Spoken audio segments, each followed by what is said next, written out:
Hello friends, welcome to नोनेट week. I hope आप अपना सीकेट एग्जाम का प्रिपरेशन अच्छे से कर रहे होंगे। तो आज का ये जो वीडियो है इम्पोर्टेंट होने वाला है। सीडैक फरवरी 25 बैच अनाउंस हो चुकी है ऑफिशियली। आप वेबसाइट पर जाकर चेक कर सकते हैं। तो आज हम इसी बारे में डिस्कस करेंगे। तो इस वीडियो में हम देखेंगे इम्पोर्टेंट डेट्स जो इस बैच के लिए इम्पोर्टेंट है। सीकेट एग्जाम बेसिक हम देखेंगे, क्या होता है, basic information, basic syllabus. Detail syllabus हम नेक्स्ट वीडियो में डिस्कस करेंगे। मैं आपको इन डिटेल बताऊंगा कि आपको क्या क्या प्रिपेयर करना है, कैसे प्रिपेयर करना है, किस टाइप के क्वेश्चंस आपको प्रिपेयर करने हैं। ठीक है, एमसीक्यूज और जो इम्पोर्टेंट क्वेश्चन है, इज इट वर्थ इंसिडेंट। तो बेसिक हम इसी इन सब टॉपिक्स के ऊपर ही डिस्कशन करेंगे इस वीडियो में। तो चलिए हम स्टार्ट करते हैं। सबसे पहले इम्पोर्टेंट डेट्स। तो online registration and application C CAT का स्टार्ट हो चुका है 28 नवंबर से। ठीक है, तो आप अभी से अपना फॉर्म फिलअप कर सकते हैं, रजिस्ट्रेशन कर सकते हैं। लेकिन जस्ट मैं आपको सजेस्ट करूंगा कि आप कुछ दिनों के लिए रुक जाइए। उसके बाद आप अपना फॉर्म फिलअप कीजिए। 4-5 दिन आप रुक जाइए, सो दैट आपसे कोई मिस्टेक ना हो। आप अच्छे से अपना फॉर्म फिलअप कीजिए। और रजिस्ट्रेशन क्लोज होगा 30 दिसंबर से। सॉरी, 30 दिसंबर को रजिस्ट्रेशन क्लोज हो जाएगा। तो आपके पास इनफ टाइम है फॉर्म फिलअप करने के लिए। ठीक है, इसीलिए जल्दबाजी मत कीजिए।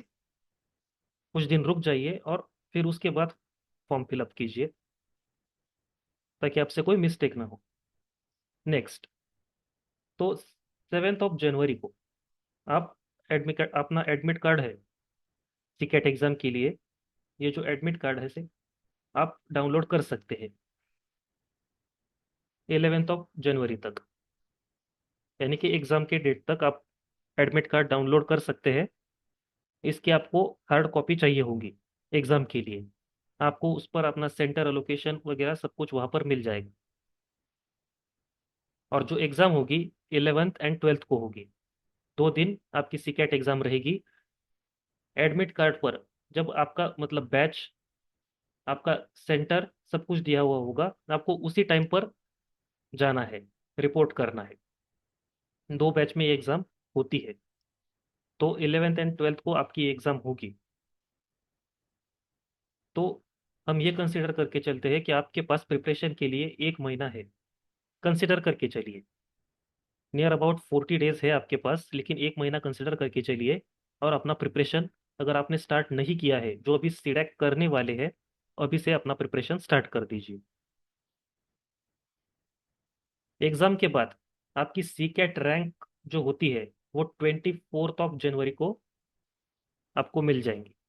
ठीक है, यानी कि रिजल्ट, सी कैट एग्जाम का जो रिजल्ट है वो 24 को डिक्लेयर किया जाएगा, अनाउंस किया जाएगा। उसके बाद जो होंगे कैप राउंड वगैरह, वो हम आपके एग्जाम के बाद डिस्कस करेंगे कैप राउंड के बारे में।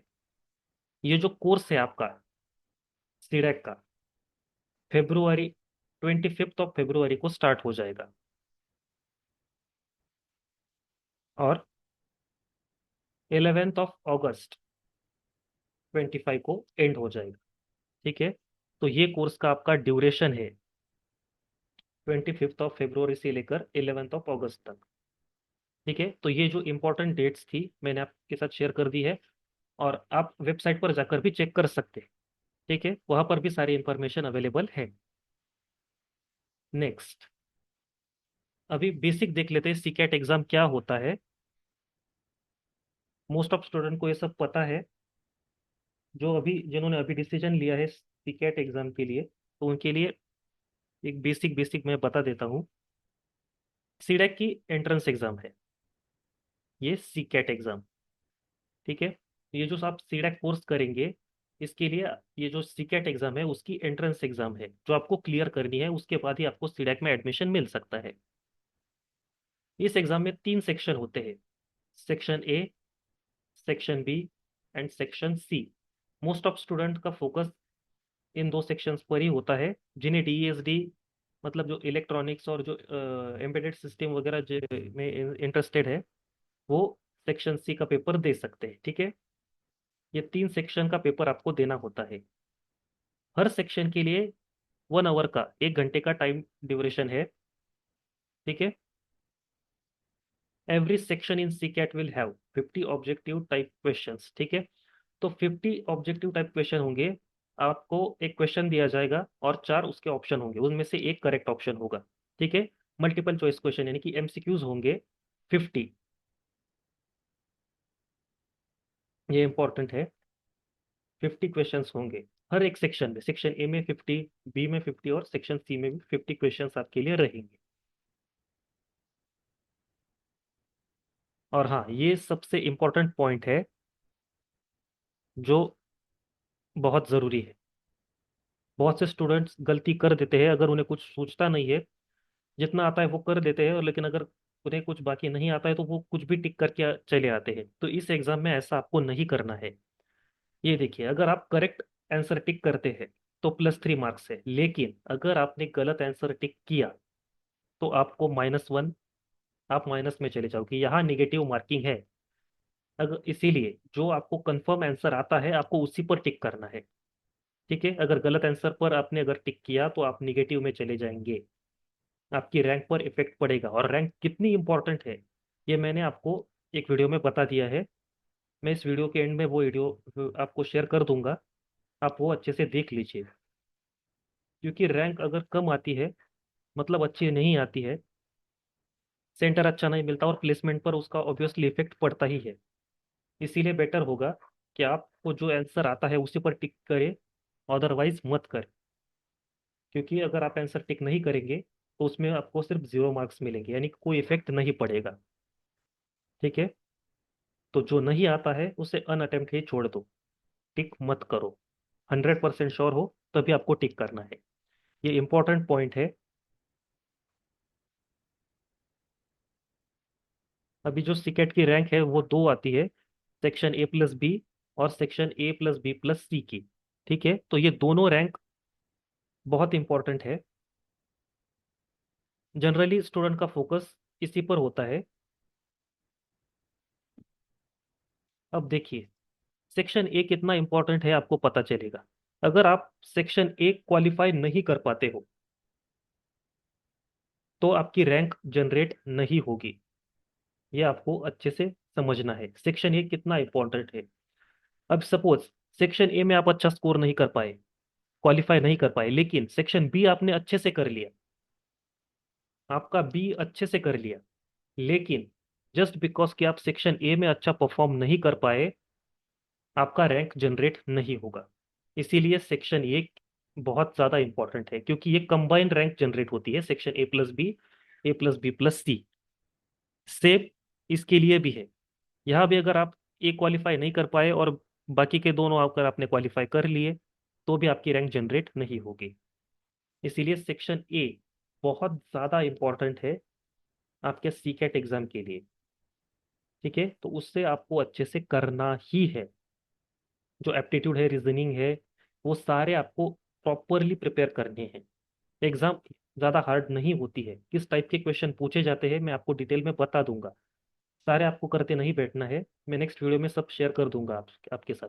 फिलहाल बस इतना समझ लीजिए कि रैंक कितनी इंपॉर्टेंट है। अगर रैंक जनरेट नहीं होगी तो आप डिस्क्वालीफाई हो जाओगे, सीडैक आप नहीं कर पाओगे।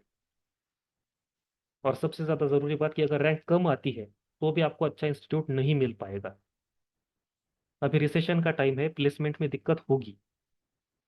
इसीलिए मैं आपको बोल रहा हूँ कि रैंक बहुत इंपॉर्टेंट है। इसी बात पर मैं ज़्यादा ज़्यादा फोकस कर रहा हूँ, इसीलिए कह रहा हूँ कि इस सीकेट की रैंक आपकी अच्छी ही होनी चाहिए ताकि आपको अच्छा से अच्छा इंस्टीट्यूट मिल सके। ठीक है, ये पॉइंट यही मैंने हाईलाइट कर दिया है, इंपॉर्टेंट है, निगलेक्ट मत कीजिए। भले ही आपने बी और सी क्लियर कर लिया, लेकिन अगर ए ही क्लियर नहीं कर पाए, no rank will be generated. ठीक है, ये इंपॉर्टेंट है। नेक्स्ट, हाँ, इसका जो सिलेबस है बेसिक आप देख लीजिए। सेक्शन ए में English, quantitative aptitude, reasoning, computer fundamentals and concept of programming. ठीक है, तो ये जो सेक्शन है ए इंपॉर्टेंट है, तो आपको अच्छे से इसे प्रिपेयर करना है। इसका जो डिटेल सिलेबस है इंग्लिश में, आपको मतलब सब टॉपिक्स बहुत सारे हैं, जैसे कि आर्टिकल्स है, प्रीपोजिशंस है, ग्रामर है, सब कुछ मैं इन डिटेल आपको नेक्स्ट वीडियो में शेयर कर दूंगा। और कैसे प्रिपेयर करना है वो भी मैं आपको बता दूंगा। तो क्वांटिटेटिव एप्टीट्यूड में जैसे कि एवरेज, परसेंटेज, तो ये जो बेसिक टॉपिक्स है, तो ये सारे टाइप्स नहीं पूछे जाते हैं। जैसे कि एवरेज है, एवरेज में भी सब टाइप्स होते हैं, तो उनमें से भी कुछ स्पेसिफिक पूछे जाते हैं। तो वही मैं आपके साथ शेयर कर दूंगा। आपको बताऊंगा कि आपको कैसे प्रिपेयर करना है। ठीक है। तो सेक्शन ए के लिए जो क्वांटिटेटिव एप्टीट्यूड के जो टाइप्स है, जो क्वेश्चंस पूछे जाते हैं, वो मैंने कंप्लीट प्लेलिस्ट अपलोड कर दी है। उसी टाइप के क्वेश्चंस आपको करने हैं। मैं डिस्क्रिप्शन बॉक्स में सारी प्लेलिस्ट की लिंक दे दूंगा, आप वहां जाकर अच्छे से देख लीजिए। ये बहुत इंपॉर्टेंट है। तो ये जो प्लेलिस्ट की लिंक मैं जो आपको दूंगा, उसे निग्लेक्ट आपको बिल्कुल भी नहीं करना है। ठीक है। सारे क्वेश्चंस आपको सॉल्व करने हैं और उस टाइप के भी सॉल्व करने हैं। अगर आप ये भी कर लेंगे तो भी आपका ये अच्छे से कवर हो जाएगा। ज़्यादा हार्ड नहीं होते हैं ये। इसीलिए जो टाइप्स मैंने शेयर किए हैं उसी टाइप के क्वेश्चंस आपको करने हैं। ठीक है। Next section B, C programming, data structure, object oriented programming, C plus plus, OS, networking, big data and AI. ठीक है। इसकी थियरी आपको अच्छे से प्रिपेयर करनी है, थियरी स्किप नहीं करनी है आपको। थियरी बेस भी बहुत ज़्यादा पूछते हैं। ठीक है। ये थियोरेटिकली आपको अच्छे से प्रिपेयर करना है। और ये कंप्लीट सेक्शन, ये जो सेक्शन बी है, इसके कंप्लीट एमसीक्यूज मैंने इस चैनल पर अपलोड कर दिए हैं। आप इतना भी करेंगे तो भी आपका सेक्शन भी पूरा कवर हो जाएगा, आपको कुछ और करने की ज़रूरत नहीं है। कंप्लीट प्लेलिस्ट, कंप्लीट जो एमसीक्यूज की प्लेलिस्ट है, सारे सी सी प्रोग्रामिंग की, data structure, object oriented programming with C plus plus, OS, networking, big data, सब कुछ एआई, सब कुछ मैंने अपलोड कर दिया है। एमसीक्यूज के लिए आप कंप्लीटली इस चैनल पर डिपेंड रह सकते हो। मैं बस इतना ही कहूँगा। हाँ, थियरी के लिए बहुत सारे चैनल्स हैं, आप थियरी अच्छे से कर लीजिए। और थियरी करने के बाद जो मैंने प्लेलिस्ट दी है एमसीक्यूज की, आप वो सॉल्व कर लीजिए। ठीक है। सेक्शन सी में कंप्यूटर आर्किटेक्चर, डिजिटल इलेक्ट्रॉनिक्स और माइक्रो प्रोसेसर, ये आपको करना है। हाँ, और फिर भी आपको एमसीक्यू सॉल्व करने के लिए और भी कोई सोर्सेज चाहिए तो मैं बस सजेस्ट करूंगा इंडिया बिक्स एंड सैन फाउंड्री। ठीक है। ये दोनों ही बहुत इंपॉर्टेंट है। अगर आपको और भी ज़्यादा कुछ प्रिपेयर करना है तो आप इस पर से ही कर सकते हैं, कोई प्रॉब्लम नहीं। इंडिया बिक्स एंड सैन फाउंड्री, ये दोनों वेबसाइट में आपको बता दिया दिया है। यहाँ से आप अपना प्रिपरेशन अच्छे से कर सकते हैं एमसीक्यूज का। ठीक है। सेक्शन बी मैंने कंप्लीट अपलोड कर दिया है। थियरी आप कहीं से भी कर लीजिए अच्छे से प्रॉपर। एमसीक्यूज मैंने सारे कंबाइन यहाँ दे दिया है, प्लेलिस्ट में आपको दे दूंगा डिटेल में। ठीक है।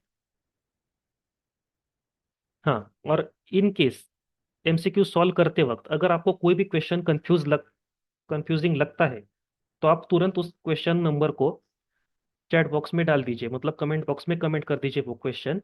या फिर अगर कोई गलत लगता है तो भी, अगर क्वेश्चन में आपको कोई कंफ्यूजन है तो मैं क्लियर कर दूंगा, और अगर गलत है तो मैं एडिट कर दूंगा। ठीक है। तो आप अच्छे से वो एमसीक्यूज की प्लेलिस्ट देख लीजिए और सॉल्व कर लीजिए। बहुत कुछ मैंने अपलोड कर दिया है। नेक्स्ट देखते हैं।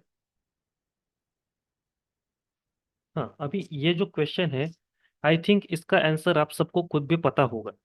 प्लेसमेंट में दिक्कत होती है, जैसे कि अगर आज की कंडीशन की अगर हम बात करें तो रिसेशन का पीरियड है, कंपनीज कम आती है, लेकिन प्लेसमेंट का चांस होता है, कॉल्स आपको मिलते हैं। ठीक है। तो जो सीरियस है, क्योंकि बहुत से स्टूडेंट मैंने ऐसे देखे हैं हमारी बैच में भी, जो सिर्फ सीडेक करने के लिए आए हैं, उन्होंने कुछ किया नहीं, अपने मम्मी पापा के पैसे उन्होंने वेस्ट कर दिए। तो ऐसा कुछ मत कीजिए प्लीज़। अगर सीरियसली करना चाहते हैं तो ही सीडेक कीजिए प्लेसमेंट के लिए। ठीक है।